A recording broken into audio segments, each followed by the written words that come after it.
Who asked you? Who asked me? It's time we get down to the nitty gritty. Who asked us? Who asked us? The unsolicited opinions of two romance authors. Hello, and welcome to our podcast, Who Asked Us, the unsolicited opinions of two romance authors. I'm Storm Navarro, and I made spaghetti tonight. I'm Jolene Navarro, Storm's mother, and I planted plants for springtime. I love springtime. Ooh. Get in the garden already. Yeah, you let the flies in, though, and that was not kosher. One fly got in, and you killed it, so. It was a huge fly, you guys. It was nasty. Yeah, we hate flies. And I had to kill it with a paper bowl, and it wasn't working, because it was a paper bowl. But you did it. You got rid of the fly. But The fly is no longer flying. I did it. And I have some planted flowers. They're very beautiful. I want more.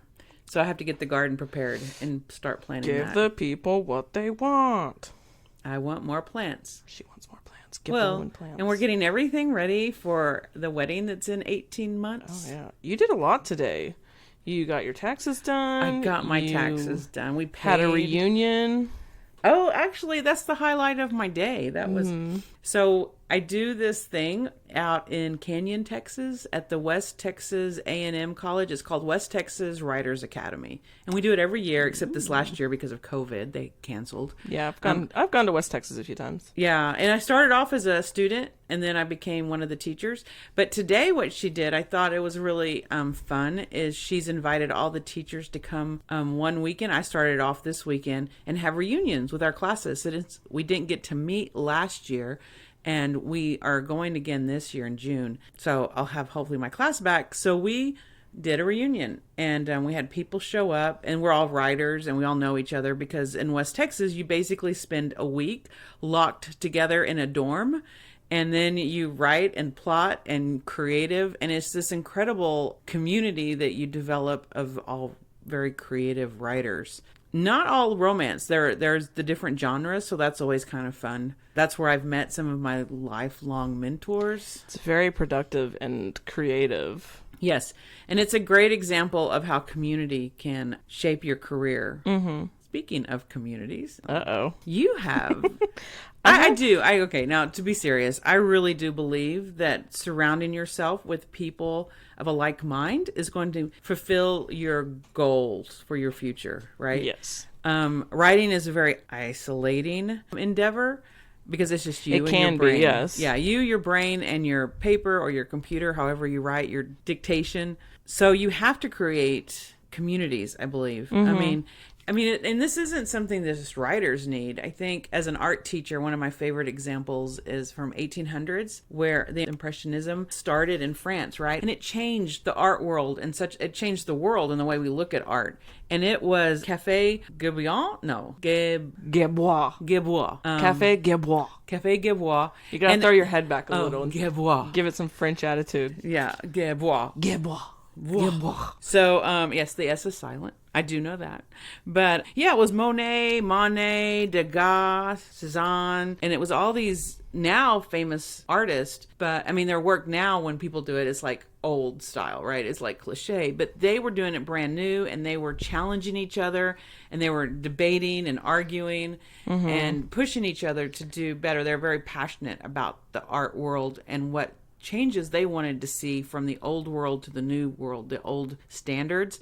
Because they weren't able to get in salons. And that's where, if you wanted to make money or be recognized as an artist, you had to get your work into the big national salons. Right. And they were rejected, right? Because they were like making weird art. Mm-hmm. And is it kind of like that group in, oh my God, what's that movie, Midnight in Paris? It's like the writer group that... Yeah, they get together.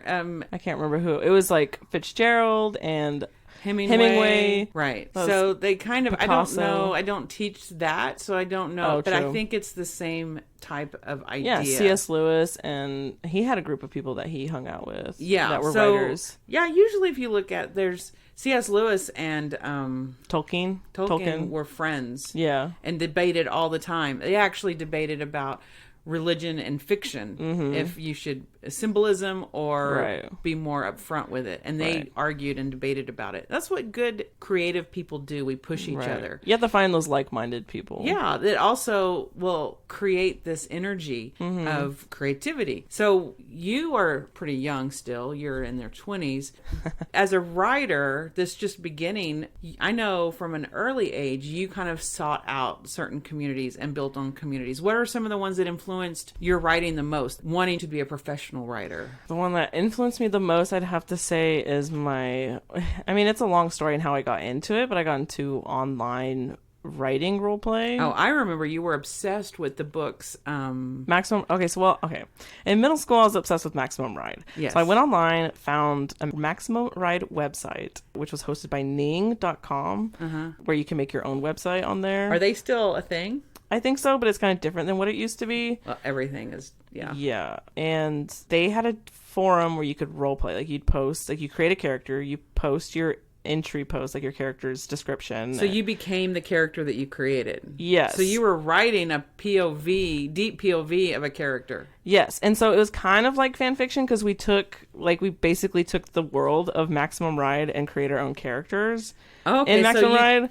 You created your own. Did everyone create their own, or did they steal one of his? Yeah. No, we'd create our own because it was more fun. Like, it was like us. We could pretend like we were. That's what I wanted. I wanted to be in Maximum Ride. Right. So you created your own character and you were interacting with his other characters people who did the same thing. And other. So, okay. Well, that's cool. Yeah. And so it's different than fan fiction, but it was kind of similar, but it was also similar to Dungeons and Dragons, which I had no idea what Dungeons and Dragons at the time was, but it's kind of similar in that, like, you get to interact with someone, especially when I went into the chat room and role played with people. It's that immediate, like, back and forth. Oh, yeah. And from there, I found another chat group that role played, and it was Role Pages and rolepages.com. They're very serious about their role playing, and it was really fun. All original world building, yes, right? Yes. I mean, they took some things from other tabletops, like some. I mean, you won't understand what it is. I don't even. Tabletop role play games. So there's like Dungeons and Dragons is one, because it's like a board game in a way. I mean, not a board game. Yeah, there's mods, so it's like. But before the internet was a thing, and COVID made us all do Zoom stuff. Right.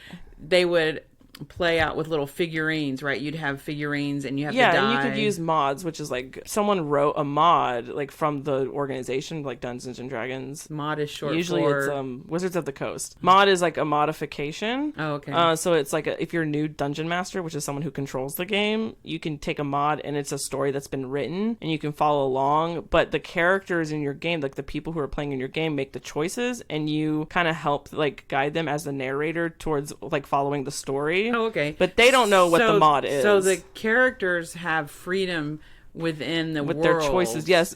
So and as the narrator, you can guide them, or you can change the mod. Like you add your own story to it. Oh, okay. So the narrator kind of controls the story, right? But the individual people have the ability to make choices that could change the story, right? And so there are story elements in those mods at tabletop games that we kind of used, like gods and stuff. We put them in our world in our role play on Role Pages. From there, there was like a smaller group of us from Role Pages that moved to a different platform, like a chat platform. And then from that one, I found another group. With all these groups, it didn't take me to like, oh, I want to write as a career because it was role playing and it was a hobby. Yes. Those people, though, helped me with my writing. Like, I found my voice. Because there's a quote out there that says you find your style and your voice after, like, you've written... You just have to... It's the same like way with 1,000 words or something. You just put it all down and you do it over and over and over again. Right. And your voice kind of emerge over time. You find your style and your voice. Yeah. So that's how they helped me, and I think that's like I credit them like huge because it was a lot of words that we wrote together. At one point, which is interesting because I think that you're really good at character development, but you're really weak, like not weak, but. No, I am. I would say at like emotional description. I had like kind of visceral stuff because I didn't take my time to write. Because the role playing was all dialogue. Yes, yeah. I mean, there is a lot of. Well, you have a little bit of stage action, right? Yeah. Like you're going to go this way, you're going to go that way. And there are some role players that I wrote with that do like big, chunky, descriptive posts. They're a little slower, and that's fine because their posts are really amazing. I was faster. I had shorter posts. Do you tend not to read? I do sometimes skim, but there's a few of them I never did because everything was really good. Yeah. Some people are just wordy and they don't need to be wordy. Yeah, but it's still good because it's beautiful So description. you learned, though, I think that's one reason your dialogue is so good. Yeah, because it felt like I was actually And having what a you're really conversation. good at, and like even when you write multiple characters, their voices, each character's voice tends to be very unique. And like, so I remember one time I read a scene that you wrote.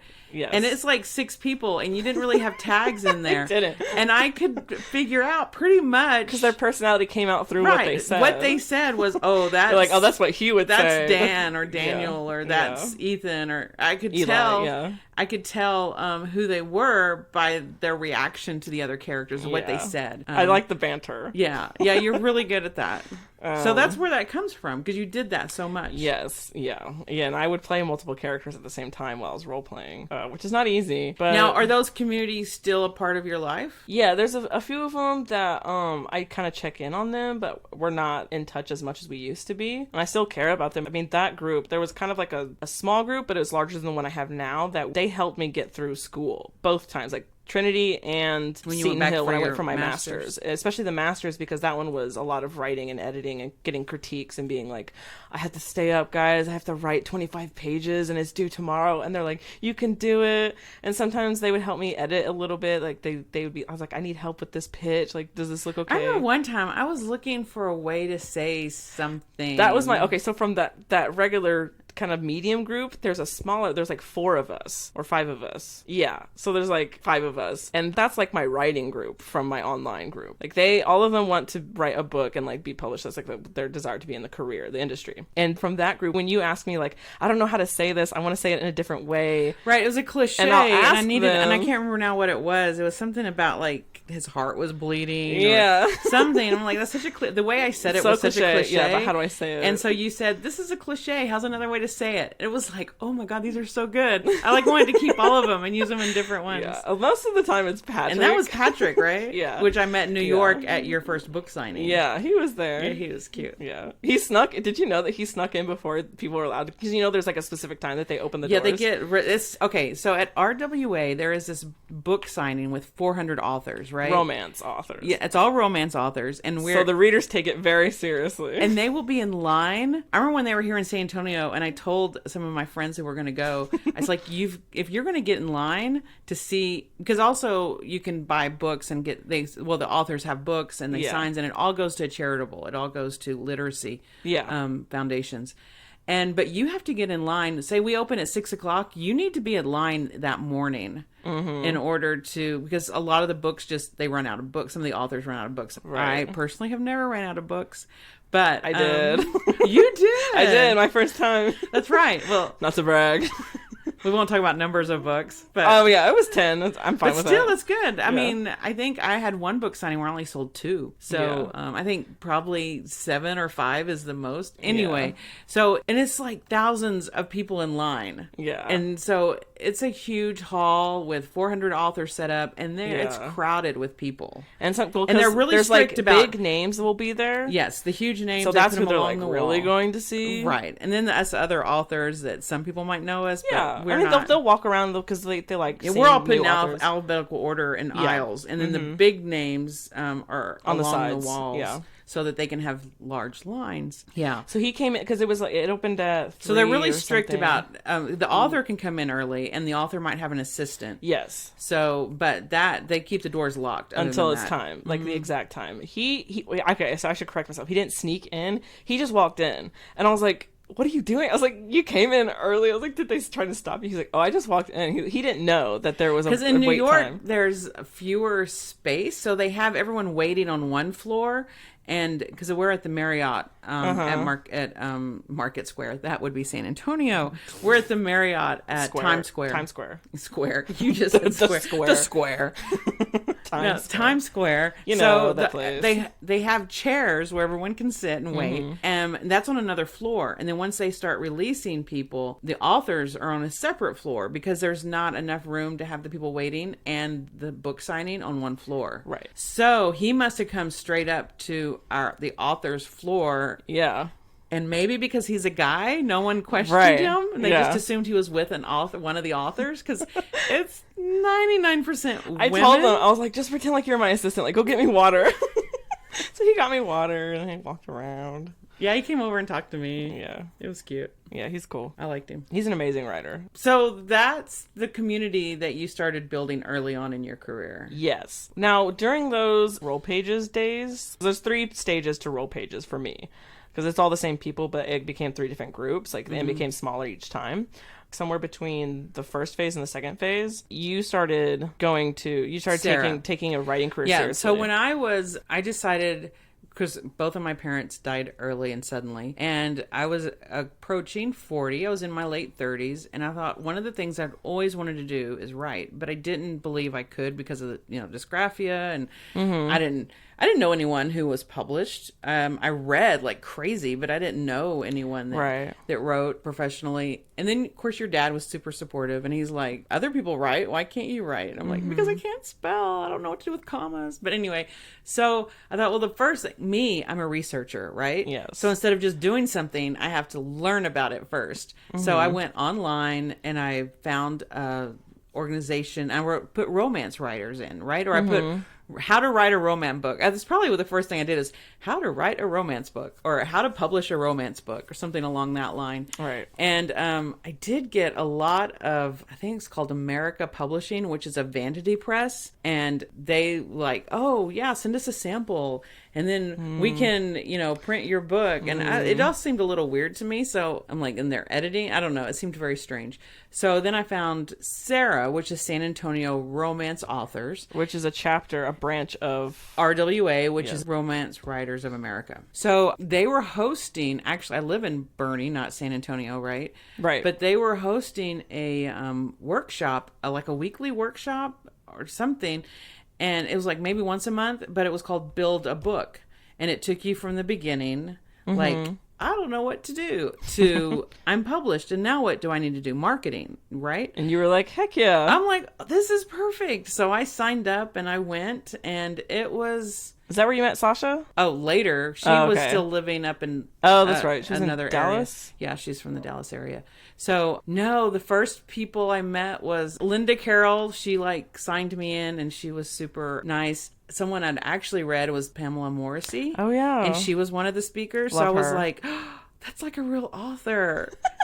I think that was the first time I actually met someone who had actually published a book, and I had read her books, and I was amazed. And Joanne Powers was one of the speakers, and she was someone that I had read. She'd written historicals, and she lived in Boerne. I was just total in awe. Fangirl. Right? Yes. And so I just soaked up everything they said. So I decided to join, right? So I joined, and that was probably, I do have to say, I'm super shy. People don't really know that about me. Yeah. Because I've overcome it as an adult. I a get over survival myself. mechanism. Right. But I get over myself as an adult, and I realize there's things that I don't get to do because my shyness stops me from doing things that are rewarding, right? So I'm like, I just have to get over myself. But sometimes I can't. Yeah. Sometimes it's mentally very impossible. Yeah. So that was in Boerne at our Boerne Community Center. So that was a place I was familiar with, right? Yes. So it was a level of comfort. I felt comfortable going into the community center. I knew the ladies up at the front, and I went into this meeting or this workshop. It wasn't a meeting, it was a workshop. So I think it felt safer then too. So the first meeting I went to was in San Antonio at a restaurant in a shopping strip somewhere. And I got there early, and then I waited to see someone that I recognized go in, because I didn't want to go in by myself. Oh, wow. What if no one you recognized went in? No one I recognized went in. Mom! So I never went into the meeting. I sat in the parking lot. I thought this story was going to go completely different. I sat in the parking lot the whole time. And I didn't know it was that bad for you. My social anxiety can get really bad. So I sat in the car for the whole meeting, not knowing what to do, because then it was late. And then I'm like, oh my gosh. I wonder if I've ever done that. I just went home. I never went into the meeting. What I found out later is they used to have their business meetings before the meeting. So all the women, the memberships, and the women that I had met that invited me to come to the meeting, they were already in there. Oh. Right. So anyone I would have recognized was already in there. Patricia, one of the first women I met was Patricia Walters Fisher. Oh, yeah. So, I mean, she's super friendly, right? And we're still friends to this day. But so I was looking for any of the people that I'd met, and they were already inside at the business meeting. Wow. anyway, and I tell people that story because when I talk to people that want to be writers and I tell them about Sarah, they're like, oh, I'm not a writer. I'm like, well, I started in the same place. Yeah. I started not knowing anything about writing. I started not knowing any writers. And I was scared. I was so scared that I sat in the car in the parking lot for the whole meeting and never went in. I said, so if you need someone to meet you in the parking lot and to walk in with you, here's my number. Because it is, I think as writers, some writers aren't, but a lot of writers are very introverted because we're already in our head a lot. Because we're writers, we tend to think all sorts of things in our brain that aren't real. Right. And that makes us good writers. But sometimes it can make us really difficult in reality. Right. Because we have all this stuff going on. Not like all writers, but some writers have severe mental issues when it comes to dealing with new situations. Because there are some very extroverted writers. Terry is an extrovert. Yeah. There's some Sasha's an extrovert. So what happened with Sarah is I went from being scared to death. Eventually I became president. Yeah. So that's a big difference. That's a story. Yay, success story. Wow. But yeah, so I went from not knowing anything about publishing until, and they just shared so much. And I think I spent about 3-4 years just learning, going to workshops, going to mini conferences. I was at first scared to go to Nationals RWA because it's the big one. They have it in New York every 4 years, but it moves around. I was signed up to go to one in Atlanta, but then I had an opportunity. Smithsonian was going to come as a Smithsonian grant as an art teacher. Oh, yeah. So they were going to pay for me to stay a week in New Orleans. So I'm like, Dad went with you, right? Yeah, and cool. because I had my own hotel room, I could take a guest with me. So your dad went, and he played in, he got to be tourist during the day while I was in the workshops at the museum in New Orleans. Yeah. So it was like, they're going to pay me to do this. Or I'm going to pay to go to Atlanta. I'm like, oh. So I canceled my Atlanta trip and went to New Orleans. So the next one after that was in San Antonio. Oh, yeah. And so then that was great for me. That was my first one. But I went as an assistant. You went as my assistant, yes. Yeah. And you lost your phone. And it dropped in. I thought it dropped on the road when I got out of the car. Because Dad dropped me off. Yeah. But it dropped inside the car, so I didn't have my phone the entire time. Having an assistant without a phone, that was very difficult. That was fun. But I did my best. We did really well. We met Kristen Higgins. Yes. You had a cowboy with you. I had a cowboy with me. He was part of your panel. Yeah, because I did a panel. I submitted a panel and they accepted it. Yeah. Because we were in San Antonio and I had no cowboys. And I know women that run ranches. And I was like, I'm going to have a panel with these real cowboys and women that run ranches. Everybody loved it. And it was packed and it was great. And Mike and Linda Kirkpatrick, she told funny stories about growing up. She has great stories. And then, of course, Mike Furr. And he was so funny. And he's cute, too. So, all the women were like, ah! And he's in his cowboy hat. And, typical. So Kristen Higgins wanted to take a picture with him. A real cowboy. Yeah. And then I'm sitting between him and Linda. And we've known Linda. She went to school with my uncle. She was friends with my parents. So we've known her for a long time. And Mike's like, there's a lot of people in here. He goes, I don't know what to say. And Linda's like, he's a cowboy. He'll get to talking and he'll be fine. And he did. He just told story after story. And the whole audience would go, oh. And I remember one time someone asked him, well, what kind of jeans do you wear? And he's like, jeans? He's like, why do they want to know about the brand of jeans I wear? I was like, they're trying to be authentic. The Wranglers. It's all about the Wranglers. Yeah. So it's community, right? So I was sharing then with my community too. Yeah. So I think the way he met Kristen Higgins, or the way you met Kristen Higgins, was because she was on crutches. Yeah, she had broken her ankle or something, and she was trying to get into a door. UPS store. Yeah, and so he stopped, and he went over to open the door. Yeah, we were running a little late. Yeah. And he was being overwhelmed because the hotel's full, of 3,000 women. Yeah. And we're going up to get to the panel, and we go right past her, and then he sees her. He stops, turns around, and opens the door for her because that's what he does. He's a gentleman. It was cute and very authentic moment. Yeah, very authentic. That's what That's why we love cowboys. So yeah, that was fun. And then she posted the picture, but cropped me out of it. You can see my hair.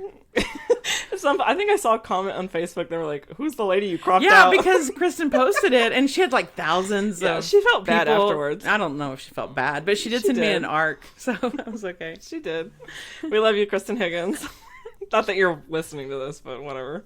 No, she's not listening to this. Is anyone listening? Let us know if you're listening. Anyway, So sorry. I was part of Sarah in RWA. Well, you became Sarah by default because I was Sarah. Right, because I remember being 17, I was into the role play stuff online, so I was writing, but I wasn't writing a book. Yes. I mean, I did. And Okay, is that at what point did I start telling you needed to stop writing for free?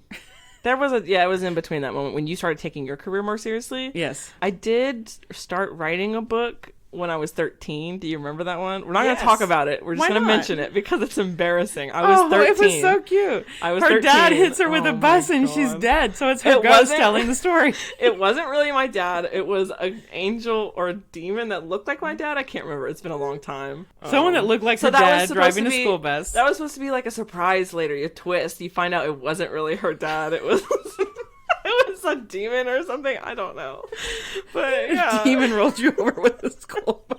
It's hilarious now that you think about it. I should put that in one of my books. You should. Oh my god. Because I hated school, right? Yeah. And my sister was mean. I hated my sister. You did not. You and Katrina never hated each other. I think there was a moments. We had moments. Oh man, Where one she of was those- like friends with like Crystal or Aaron, and they'd kind of like shut me out. Oh, But okay. Katrina she didn't do it on purpose. She was just following someone else whenever Yeah. they'd shut me out. No, now she would never do that. But we were teenagers. I mean, that's what teenagers do sometimes. Yeah. Anyways. So why didn't you have her run? Oh, because you wanted everyone to miss you. Yes, it was Oh, very okay. much 13. You're like, no one will care if I'm gone.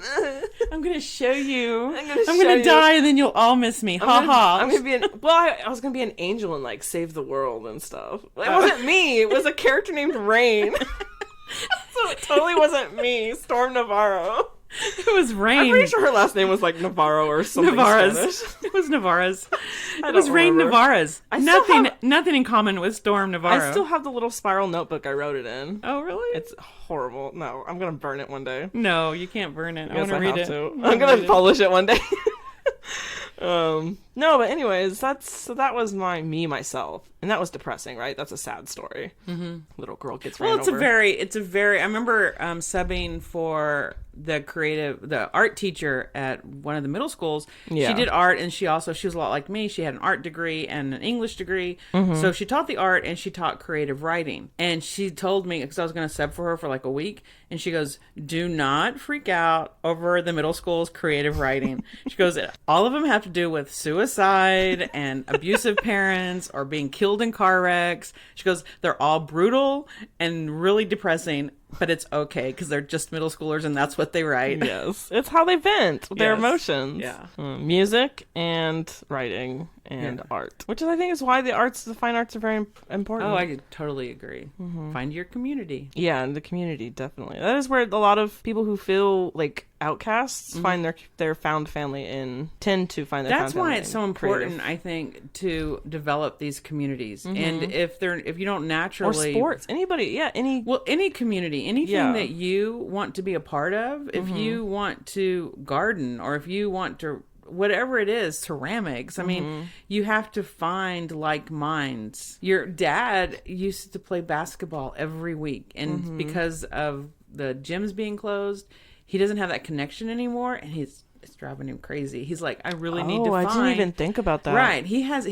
From the time we moved here to Bernie, one of the church groups started a basketball Like every Sunday. pickup games. Yeah, right? pickup games. And so for like 20 years he played. And because he was a coach in the district, he eventually got the key and he was opening the gym. So it kind of became, he was in charge, right? Right. And then he retired and then he was still playing, but then COVID happened and the gyms were locked down. And he like goes out and tries to play by himself at the park, and he's like, I really need to get back into basketball. So he's missing that because, I mean, I love him, but I do not play basketball. I didn't know that. Yeah. I'll so play basketball with him. I think he's looking for a group. Not You this. could probably go not with his him. Katrina used to go with him. out of shape daughter.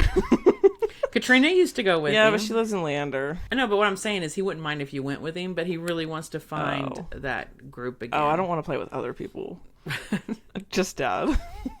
I think he's looking for that competitive. I don't think you Yeah. give him the competitive edge No, I that don't he think so. wants. I don't know. I can get really competitive when I'm, I but guess- I have to be winning. Or then you quit. Yeah, I You're shut like, down. I'm gonna go sit down. Oh yeah, no, I don't see you and him playing well together. If Katrina was with us, or if the boys. Yeah. Because we used to play sports together. We used to play baseball all the time out in the field. Mm-hmm. And volleyball. We get into volleyball. Yeah, so I think as humans, it's important. Even if you are doing something like writing that's solitary, you need to have those communities. Because now the communities have switched with COVID, they're online. Yeah. Like the group that I met with today from West Texas Writers Academy. It was on Zoom. Yeah, it was on Zoom, and we met. I think that Sarah is doing meetings online. It's kind of sad to me because, like, I miss writing retreats because over time, your groups, you have your founding groups, right? Sarah was there for me, the RWA. And then through RWA and through Sarah, I met Alex Sokoloff and I met Jody Thomas. Yeah. Which then, because I met Jody Thomas and Alex, then I went out to West Texas. And in West Texas, I've met incredible friends that are still, I still communicate with them. Yeah. And we try to see each other once a year. That didn't work out last year because of COVID. But West Texas is an incredible experience, and that's a community, right? Right. But then what's happened, like with the Sarah, is you get to the point, because that was 10 years ago now, I guess. Mm-hmm. So now I have a very small, tight group, because as your career changes, some people grow with you, right? Right. Like Sasha and Terry, and with Marnie has started selling, or McKenna. So you then have different problems. Like when I was trying to decide if I needed a new agent or not. Yeah. That was a hard decision, and I didn't want to make it on my own. So And you probably wouldn't have if you didn't have someone to ask or talk to. So I called my friends who have been through with agents, and they've been publishing. So I asked them how they dealt with it. Am I being stupid? That whole thing. Am I... Should I just be grateful? And Right. keep going? Why am I doing this? Is it a good thing, or am I just being silly? And they can give you really sound advice because they've been there, they know it, and you can trust them. And we need that because we also sometimes fear, especially as writers, that we're imposters, right? Like Imposter syndrome I'm is so the stupid. real struggle. Yes, and they'll say, "No, you're good. This is normal. You're writing, and you do this." And just they me and encourage you. Like we've had to encourage each other. Yeah. A lot. Yeah. So you need those communities that you can go to when you're feeling... Now, there are different types of writing communities specifically, because to me personally, I have a group that I brainstorm and do like writing sprints with, which is the Sarah group, our Sarah friends. You can also have a critique group specifically, which Sarah has a critique which workshop. Helped me so much. Willa Blair runs it, and we would meet at her house once a month or every other week. I can't remember. But when I was first published, I really needed that feedback. Yeah. And now I write at I have to write. I don't have time to wait. To yeah, do it is that. kind of a, And it's my editor. I need her feedback. Right, yeah. Yeah, so I don't do that as much. Sometimes I think I need to do that. And then it comes around, and on weekends, because I teach, I have to write. I need that writing time. And that's a big chunk of time that either needs to be writing or family time. So it's harder now to do that. So not only are you emotionally supported, but you have to find a group of people that can help you craft wise or brainstorm creatively, because I love brainstorming with because my writing is not as good without people giving me feedback and brainstorming ideas, bouncing ideas off of they people. Push you out of your they push you out of your normal zone, or your and they thing. might think of something that you could never think of. Your normal train of thought is how your brain works. So someone might say something, and if you don't even use that specifically, it'll link to something else, and you're like, oh, but this will work. So you'll be thinking in a different way than you would have thought before. Right. That's why we need community. Yes, this is true. Getting your master's degree, do you have another community of friends from that? Yeah, I've made a lot of friends on Facebook from that. We've all friended each other, and I'll see them post things, and we actually have a Discord. It's another platform. Usually a lot of gamers use it, so Bridger uses it. Oh, okay. I've heard y'all talk about it. But it's where you keep, it's kind of you can do video chat or just voice chat or just the regular, you type in the chat.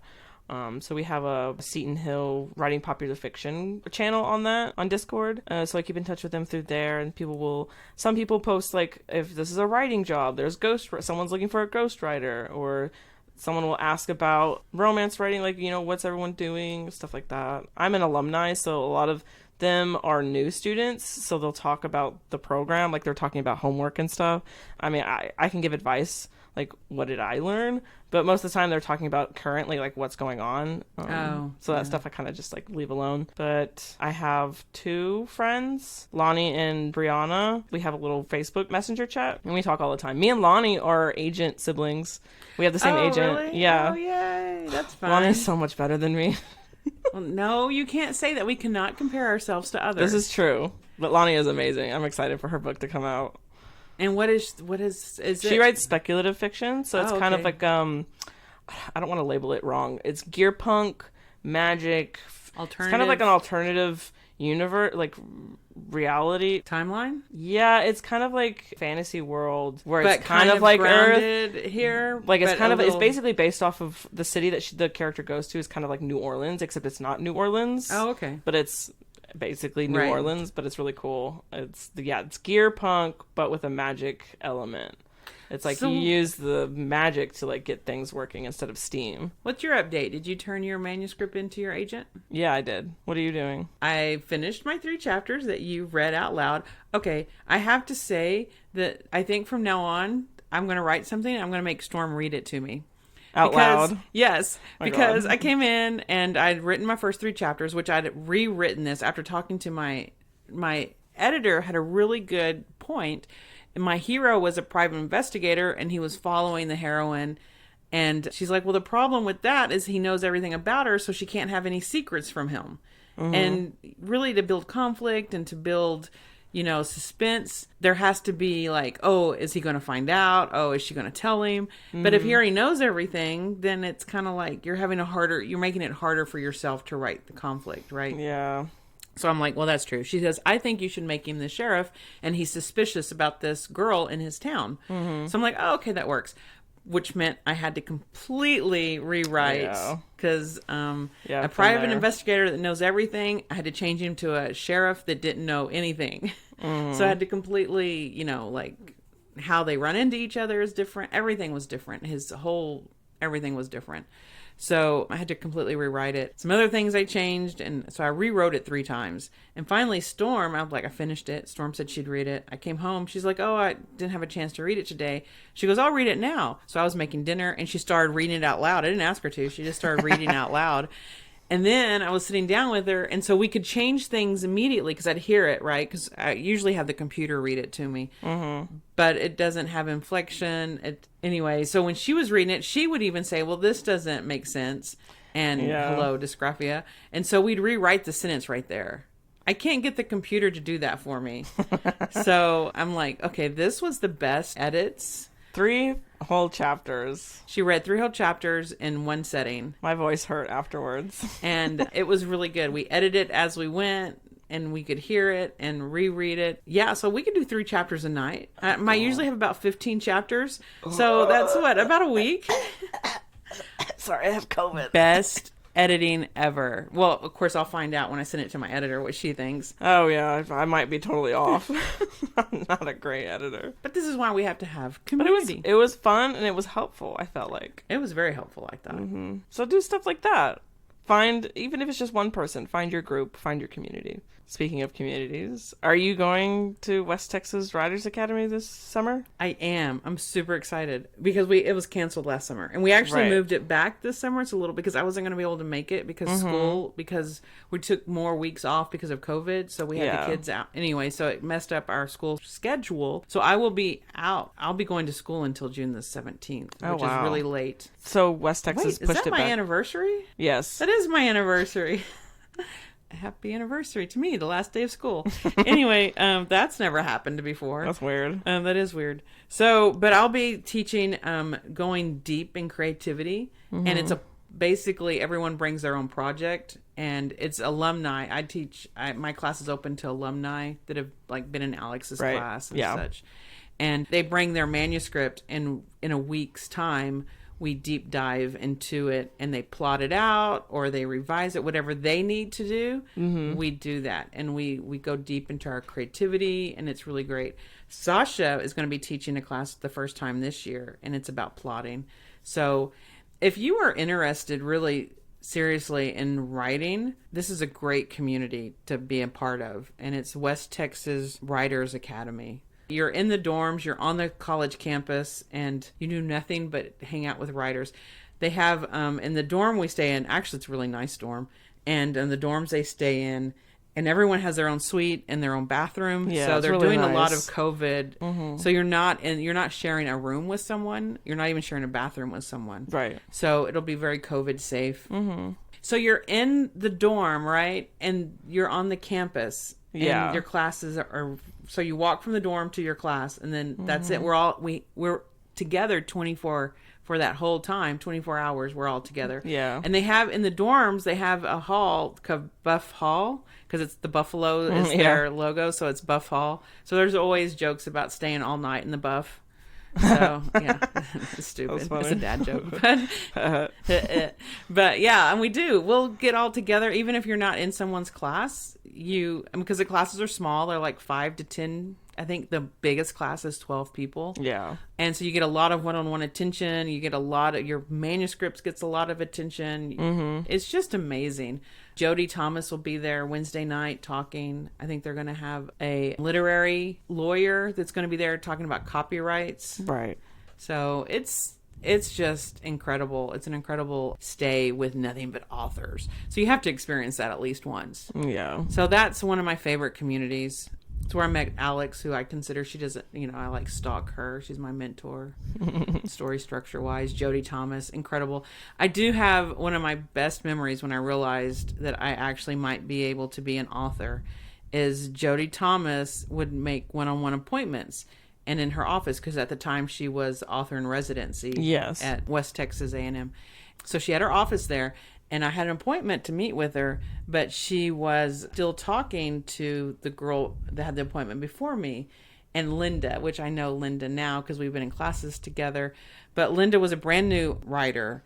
And Jody said, if you don't mind, I'd like to finish with her. Linda Fry is her name. So I sat down in Jody's rocking chair because her office was pretty big. And she had like all of her awards and her books were all up on the wall. And I'm sitting in her rocking chair. And I think this was my second year there. So I have one book published and that's it. And I'm sitting in the rocking chair and Jody is teaching Linda about deep POV and how to make that more emotional and connecting to characters. And I'm sitting there in Jody Thomas's office, listening to Jody Thomas talk to a new writer about writing. And it was like a surreal moment for me. This was the girl that stayed hidden in the parking lot that didn't think I could ever be a writer. Yeah. Now I'm just like hanging out with writers. It was You are it a was writer. one of those moments when I thought, this could be real. This could be my life that I never even imagined. Do you ever call yourself author? I'm an author? No, I don't think so, because that's a weird word, author. Just this, I don't like, I mean, I do consider myself an author, and I write. I like my, But you have a hard time calling yourself author. just because of the sound of the word, not because of the word. Oh. Like, oh. A-U, author. Oh my God. Thanks. You're not making the point I want to make. Yes, I call myself author. No, so on my social media, I'm Jolene Navarro, author. Right. So I'll write it, but I don't say it because I don't like the way it sounds. Well, I don't like the AU together. you're an author. I'm an author. Author. We're both writers. It's a weird, ugly word. Author. Okay, we're going to move on from that. Okay. Our quote for today to end the episode Oh, I have something that Steve Jobs said. is from Helen Keller. Alone, we can do so little. Together, we can do so much. So find it together. That is true. That is true. Well, Steve Jobs, he said collaboration works best when ideas meet with brutal honesty and forced to explore deeper purpose. Wow, so you're going to come up here with a whole longer quote than me and not even tell me you found a quote already? I was over here like on my phone like quickly looking for one because I thought we didn't have one. Oh, well, we have 2 quotes now for the price of one. Yes, Say your this quote is true. again. I liked your quote. I don't remember, and I closed my phone already. Just kidding. It was about the power of the Alone, group. we can do so little. Together, we can do so much. The power of the group, right? Because without my communities that I found, I would have never been a published author. Yeah, same. So if you have a dream, whatever that is, and it's something that you think's beyond your reach, you need to find people Who will build you up, not that tear you know down. about that. Right. Yes. That know about it. And that can support you and show you how to take your dream beyond dreaming and into action and reality. Yeah, it's very good. Thanks, Mom, for coming to the podcast today. Well, I live here. I know. We just don't have a guest this time, so it felt weird to be like, okay, bye, without telling someone thank you. Thank you guys for listening. Thank you for being here. If you're here, is anyone here? And thank you for being you. Who else would you be? Someone else. You know, you pretend to be someone else, someone you're not. Oh, yeah. Be you. Okay. Bye. Bye.